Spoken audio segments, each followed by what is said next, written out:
Alors, bienvenue sur la vidéo La méthode simple pour arrêter de fumer tout de suite sans prendre de poids de Alan Carr.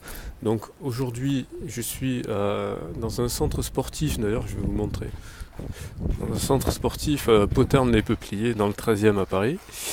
Et je vais vous parler du chapitre 6 de, du livre donc, de la méthode Alan Carr et pourquoi vous n'avez pas besoin de volonté pour arrêter de fumer. Donc c'est ce qu'il dit dans ce chapitre-là. Alors déjà, un premier point que je tiens à signaler, c'est que quand je suis arrivé dans ce parc, c'est hallucinant parce que je suis arrivé, j'ai vu deux adolescentes de 14-15 ans qui étaient en train de fumer une cigarette en cachette, qui étaient en train de finir de fumer une cigarette, bref. Et ça m'a assez choqué, donc du coup je leur ai parlé, je leur ai expliqué un petit peu ce que je faisais, pourquoi j'étais là, pourquoi il fallait pas fumer, etc. Et ce qui m'a fait encore plus flipper, c'est quand je leur ai posé quelques questions et qu'elles m'ont dit que leurs parents fumaient, que leurs oncles, leurs grands-parents, enfin bref, qu'elles étaient pleinement dans ce milieu-là. Voilà, donc encore une fois, fumer, c'est mal. Surtout quand on a des enfants. Ah, je veux dire, si vous avez besoin d'une motivation extérieure, si vous avez des enfants, arrêtez de fumer. Parce que là, c'est pas seulement votre santé, c'est aussi la leur. Parce qu'en fait, quand vous fumez, bah, c'est ça le message que vous leur délivrez, hein, c'est que même si vous leur dites non, non, il faut pas le faire, le fait ce que je dis mais pas ce que je fais, ça marche pas. D'accord. Voilà, donc venez dans des parcs, faites du sport, respirez le bon air, mais surtout arrêtez avec ces conneries de cigarettes. Donc, je vous parle du livre La méthode simple d'Alan Carr pour arrêter de fumer.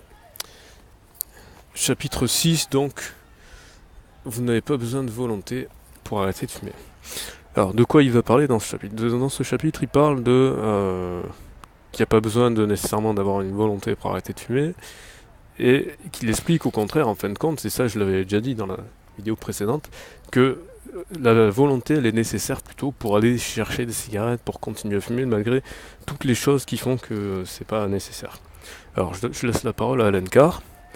Donc voilà ce qu'il dit en début de chapitre. L'oncle Fred. Les fumeurs se jugent faibles et stupides parce qu'ils n'ont pas réussi à arrêter. En réalité, ils sont aussi forts et intelligents que les autres, car la réussite du sevrage n'a rien à voir avec la volonté. Alors lui, ce qu'il dit, c'est voilà ce que je continue à lui laisser la parole. Voilà ce qu'il dit.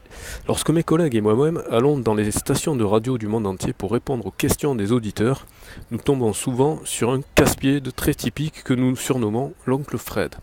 Alors qui est l'oncle Fred? Il fait sa description. L'oncle Fred, c'est un octogénaire qui raconte comment il a commencé à fumer pendant la Seconde Guerre mondiale, comment la cigarette lui a sauvé la vie à l'armée et comment elle constitue son unique plaisir depuis qu'il touche une modeste retraite. Il évoque le jour terrible où le gouvernement a augmenté la taxe sur le tabac de quelques centimes. Fatigué de se faire manger la laine sur le dos, Fred a alors décidé d'arrêter. Très fier de lui, il explique que sa volonté l'a emporté après 3 mois d'un combat acharné et qu'il n'a plus allumé une cigarette depuis lors. Comme la méthode simple d'Alan Carr dénie tout rôle à la force de la volonté, le témoignage de Fred n'est pas vraiment idéal, d'autant que sa conclusion est toujours la même. Ne me dites pas que la volonté est inutile, je sais d'expérience que c'est faux. Donc en gros, ils expliquent qu'ils ont toujours un casse-pied de service qui vient dire le contraire de ce que eux proposent. Fred affirme-t-il vraiment affirme-t-il vraiment, il pose la question, Fred affirme-t-il vraiment que durant des périodes de tension extrême, la cigarette lui a sauvé la vie, qu'elle a ensuite constitué son unique plaisir, et qu'il a arrêté uniquement parce qu'il n'était plus en mesure de payer au cours de son existence? Il a pourtant subi de nombreuses hausses du prix. Tout ce que nous raconte Fred repose sur des erreurs d'appréciation, en particulier la prétendue impossibilité d'arrêter sans volonté. Si vous pensez que votre manque de volonté est l'obstacle principal, c'est parce que vous n'avez pas encore compris la nature du piège dont vous êtes prisonnier. Demandez-vous si cette faiblesse de caractère se manifeste autrement, ou si elle ne concerne que le tabac. Peut-être avez-vous aussi tendance à trop manger et à trop boire. Nous verrons plus loin que ce type de problème est probablement lié à votre tabagisme. Et vous auriez tort de croire que vous êtes devenu accro par manque de volonté ou par stupidité. Il faut beaucoup de volonté pour surmonter l'odeur et le goût nauséabond des premières cigarettes, ainsi que les quintes de toux et les nausées qui en résultent bien souvent. Et on peut continuer la liste bien souvent. Il faut aussi beaucoup de volonté pour aller chercher un tabac ouvert au plein milieu de la nuit ou marcher des kilomètres pour trouver un tabac, ou etc. Donc il y a tout un tas de choses qui montrent que finalement les fumeurs ont beaucoup plus de volonté, et ils expriment et ils manifestent beaucoup plus de volonté en continuant de fumer qu'en arrêtant de fumer. Alors une autre preuve sociale, Sir Anthony Hopkins, des amis qui avaient arrêté de fumer grâce à la méthode simple d'Allen Carr me conseillèrent de lire son livre. Ce que je fis, ce fut une telle révélation que je fus libéré sur le champ de ma dépendance. Comme mes amis, il me parut non seulement facile mais incroyablement agréable de m'abstenir de fumer. Alors, encore une fois, hein, donc, comme tout au long du livre, tout un tas de personnes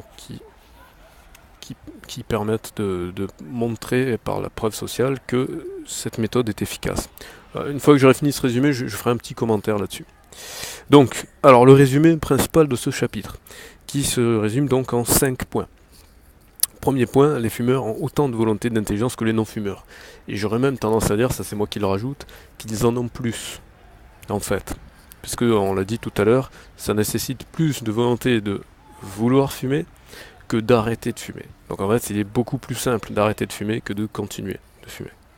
Point numéro 2, les fumeurs sont prêts à tout pour se procurer des cigarettes. Et c'est ça justement qui est la preuve qu'ils ont une volonté supérieure à la limite à celle des non-fumeurs. Alors, pas forcément dans tous les cas, mais disons que c'est la preuve qu'ils ont une volonté très importante, puisqu'ils sont prêts à tout pour aller chercher des cigarettes. Donc, ne vous dites pas que vous n'avez pas de volonté. Si vous êtes fumeur, vous avez de la volonté. Et donc, du coup, c'est encore plus simple d'arrêter que de continuer. Point numéro 3. La méthode fondée sur la volonté est un véritable calvaire. Donc ça, c'est la thèse d'Allen Carr. Il y a des gens dans d'autres livres, parce que j'ai déjà commencé d'autres livres, qui ne sont pas du tout d'accord là-dessus. Donc ne vous fixez pas là-dessus comme point d'achoppement. Si pour vous la volonté c'est important, ben, accordez-lui son importance. Point numéro 4, tant que vous aurez envie de fumer, ce calvaire continuera. Donc évidemment, c'est clair et net qu'on ne peut pas arrêter si on a envie de continuer. Ça, c'est l'évidence même. Hein. Donc c'est ça la différence en fait.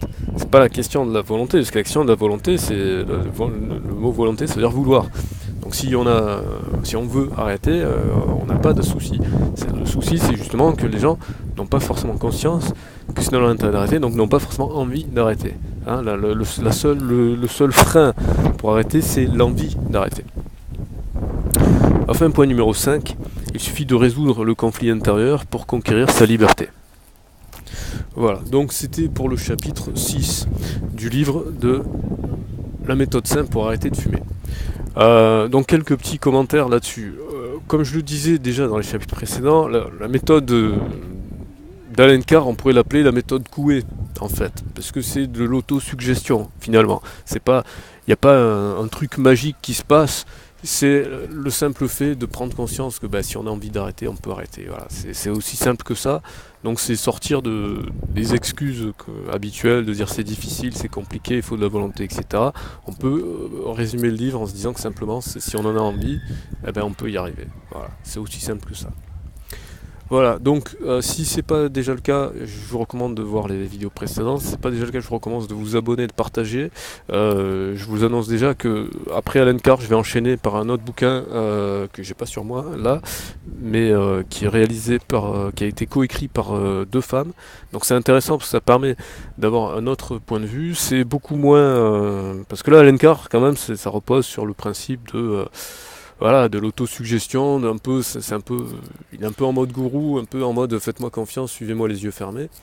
Il n'y a pas trop de données scientifiques derrière, il n'y a pas vraiment de méthodologie, donc ça repose vraiment sur le simple fait de se dire j'ai envie d'y arriver, je peux y arriver, j'y arrive. Donc pour certaines personnes ça va être ultra efficace, je peux concevoir très facilement qu'il y ait des gens qui soient sceptiques et voilà. Donc si vous êtes des gens qui ont besoin de preuves, ou surtout si ça vous plaît pas quand vous parle un peu de façon un peu rude, parce qu'il est un peu quand même cash, quoi. Il est en mode, ouais les gars, pourquoi vous avez pas encore arrêté, quoi. Faut être quand pour continuer. Ça, c'est un peu ça son discours, donc ça peut ne pas être forcément plaisant. Je vous recommande de patienter un petit peu, parce que le prochain livre, c'est une approche totalement différente. C'est beaucoup plus en douceur, avec des tests, avec des petits conseils, etc. C'est beaucoup plus progressif. Alors après, voilà, je sais qu'il y a des gens, la méthode coup de pied au cul à la Lencar, c'est super efficace, ça leur permet tout de suite de faire action-réaction, et c'est d'ailleurs pour ça qu'il a autant de succès. Mais il y a d'autres personnes voilà, euh, qui préfèrent des méthodes plus douces. Après, il y a quand même une question qu'il faut se poser, c'est de se dire, est-ce que je veux une méthode qui soit efficace, ou est-ce que je veux une méthode qui me fasse plaisir? Parce que je peux prendre une méthode qui me fait plaisir, et puis finalement, ça marche pas. Alors que, contrario, je peux avoir une méthode qui me fait pas plaisir, mais qui du coup, elle est quand même super efficace. Donc c'est ça qu'il faut quand même garder à l'esprit. L'objectif, c'est quand même, au final, d'arriver à arrêter de fumer. Pas se dire, ouais, je le fais ça en mode ça me fait plaisir. Faut vraiment garder ça à l'esprit. Voilà. Donc, arrêtez de fumer, faites des économies, venez dans des parcs, venez respirer le bon air des arbres. Et voilà, ce sera le mot de la fin.